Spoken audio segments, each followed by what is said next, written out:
Hello hello, Foxtrot 4 Hotel Whisky Novembre. Je vous retrouve pour une petite vidéo pour vous parler du projet HAL 9000. C'est un projet en fait assez ancien, j'avais commencé à travailler dessus il y a 2 ans je crois.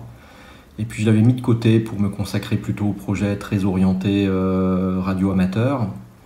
Et là je me suis dit tiens c'est une bonne occasion de se relancer dessus un petit peu.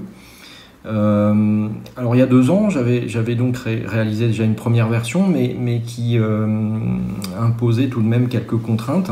D'abord, elle ne fonctionnait que sur M5 Stack Core, donc les modèles à boutons. Et puis surtout, elle nécessitait d'utiliser une carte micro SD pour stocker tous les médias, donc toutes les vidéos qui sont tirées du film 2001, l'Odyssée de l'espace. Je me suis dit je vais reprendre ce projet complètement de A à Z et je vais me fixer comme challenge d'essayer de tout faire tenir complètement dans la mémoire du M5 Stack, donc dans les 16 mégas de mémoire du M5 Stack. Ça me permettra du coup de fournir un firmware totalement autonome et utilisable et donc téléchargeable depuis M5 Burner.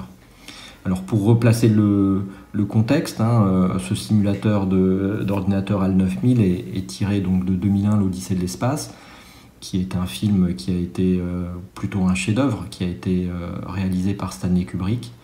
Et perso, moi j'ai toujours été fasciné par les écrans de cet ordinateur HAL 9000 qui joue un rôle majeur dans le film.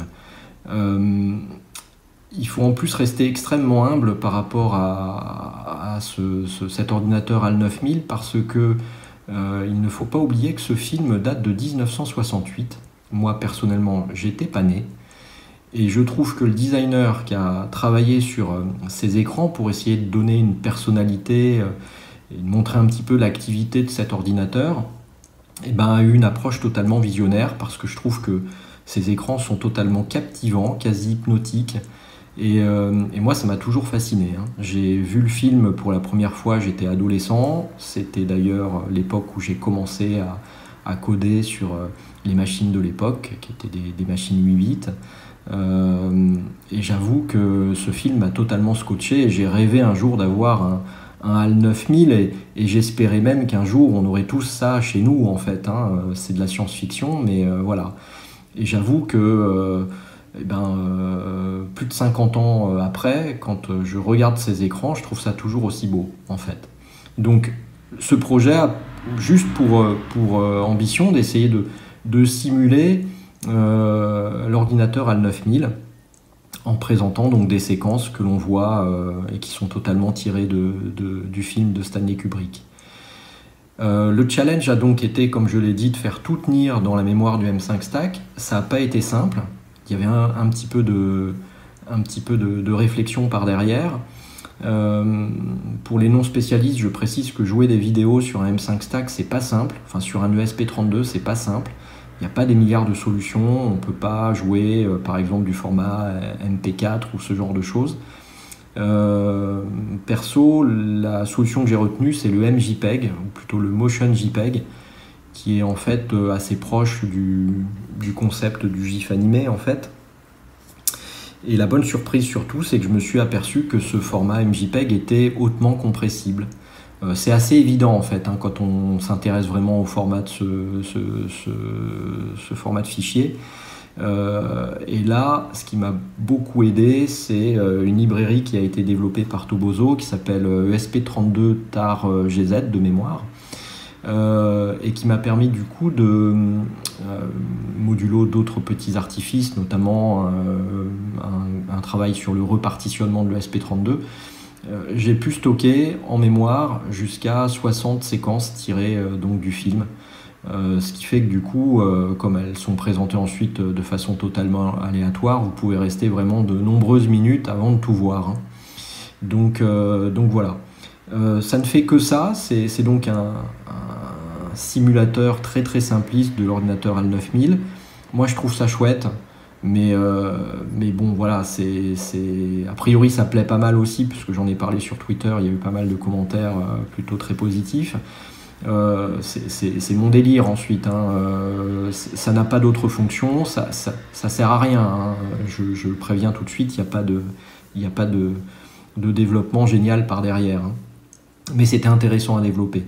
En termes d'utilisation, donc vous pouvez flasher donc votre M5 Stack Core à bouton ou Core 2 tactile en passant par M5 Burner, voilà, comme vous savez le faire déjà pour ceux qui utilisent déjà mes projets.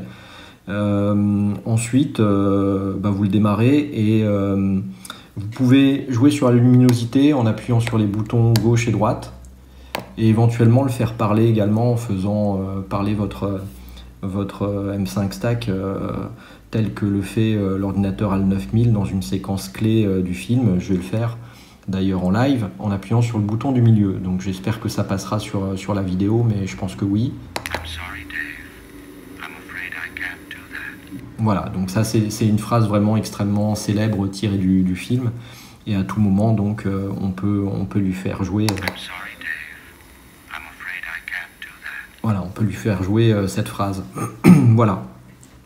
Qu'est-ce que je voulais dire d'autre? Je pense que c'est tout. Je me suis bien éclaté à faire ce petit projet. Encore une fois, totalement inutile, mais comme je le dis souvent, tout ce qui est amusant, faut le faire. Voilà. Donc moi, personnellement, j'ai passé un bon moment pendant quelques nuits à développer tout ça, et j'espère que ça vous plaira. Comme d'habitude, vous avez les commentaires pour les remarques, les idées ou les insultes. Et d'ici là, prenez soin de vous. Bonnes vacances pour ceux qui y sont. Bon week-end pour ceux qui travaillent encore, ce qui est mon cas. Et 73 à tous et à plus tard. Ciao, bye bye.